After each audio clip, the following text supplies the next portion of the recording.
Insert the ice pack into the dry freezer bag, then place the bag in the freezer. After 4 hours of freezing between -18 and -22 degrees Celsius, remove the ice pack and redistribute the gel if necessary. For easier use, you can install the pump before inserting the ice pack. Caution: make sure to place the skin protection fabric between your skin and the ice pack. Insert your hand into the ice pack, placing your thumb in the opening. Secure the 3 hook and loop fasteners.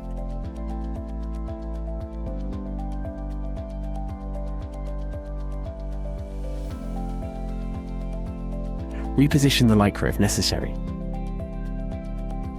The valve must be switched to on. Inflate, do not exceed 10 pumps. Then switch the valve to off and unscrew the pump. After 20 minutes, switch the valve back on and remove the hook and loop fastener. Wipe dry and place the cold pack back in the bag, then in the freezer.